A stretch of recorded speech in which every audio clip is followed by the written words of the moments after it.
L'actualité des crypto-monnaies à présent, toujours avec vous, David, on commence avec le Bitcoin. Exactement, qui se maintient pour le moment au-dessus des 19 000 $. On n'a pas eu beaucoup de mouvements, cette semaine. On a eu une petite correction justement semaine dernière où le Bitcoin était passé rapidement de 19 500 $ à environ 17 800 $. Et puis on a fortement, on a rebondi après à ces niveaux-là. Là, on peut le voir sur le graphique, on a rebondi exactement aux alentours de 10 545 $ pour revenir justement se repositionner au-dessus de 19 000 $. Pour le moment, il y a peu d'informations justement sur le Bitcoin. On a le PDG de MicroStrategy qui continue à justement beaucoup vendre et à avoir un narratif très bullish sur cette crypto-monnaie. On a de plus en plus d'institutionnels justement qui commencent à s'y intéresser, et un Bitcoin qui a connu des performances assez impressionnantes. On était passé au mois de septembre, on était aux alentours de 10 000 $, donc on a presque doublé. On est en hausse depuis le début de l'année, donc on a commencé l'année 2020, on a commencé l'année 2020 aux alentours de 7 500 $. Donc on est quand même sur une belle hausse du Bitcoin qui pourrait continuer justement cette croissance avec un nombre limité, pour rappel, de Bitcoin à 21 millions et une demande justement qui ne fait que grossir.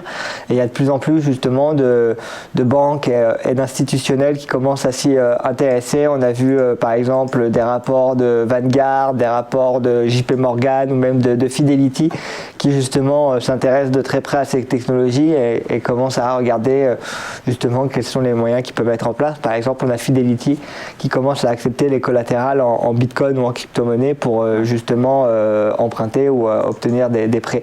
Donc on voit que ça avance, on voit que ça évolue. On a aussi la réglementation qui est en train d'être de plus en plus stricte et en train de justement se mettre en place. On a eu en France la semaine dernière une loi qui a fait beaucoup parler d'elle sur justement le KYC pour les plateformes d'échange de crypto-monnaies.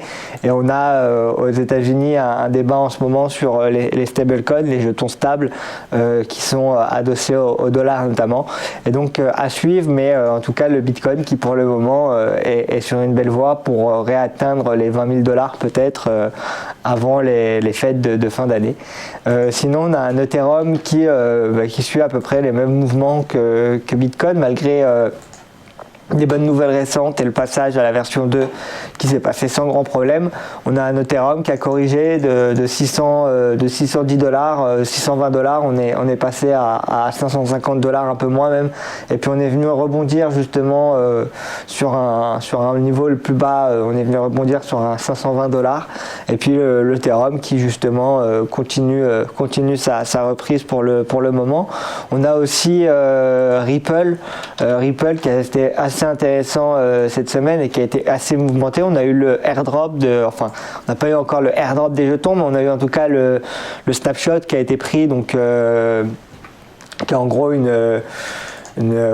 comment expliquer ça facilement? En fait, on va prendre une capture de toutes les adresses qui sont sur la blockchain et qui détiennent des Ripple, et on va leur redistribuer un nombre équivalent justement de jetons Spark pour le airdrop de Flare Network. Et on a eu justement beaucoup de volatilité avec un Ripple qui est toujours quand même à des niveaux assez élevés, parce qu'on a l'habitude de se trader normalement aux alentours de 20 centimes le Ripple, et là on est toujours à 48 centimes, donc on est presque à plus du double par rapport à ces prix donc qu'on a l'habitude de voir. Mais en tout cas un Ripple qui a connu une forte baisse cette semaine, parce qu'on est quand même passé d'un peu plus de 60 centimes à un peu moins de 50 centimes aujourd'hui, et donc à voir si les cours se reprennent ou si justement on revient vers des niveaux de 30-25 centimes. Et puis ensuite on a eu Lumen qui a aussi fait parler d'elle, donc le Stellar Lumen qui lui gagnait plus de 15% cette semaine, notamment avec l'annonce d'une banque européenne, une des plus anciennes banques européennes qui s'appelle la banque Van den Eyck, qui a justement décidé de lancer leur euro digital par-dessus la blockchain Lumen, qui serait aidée par une autre société justement de crypto pour faire cette opération.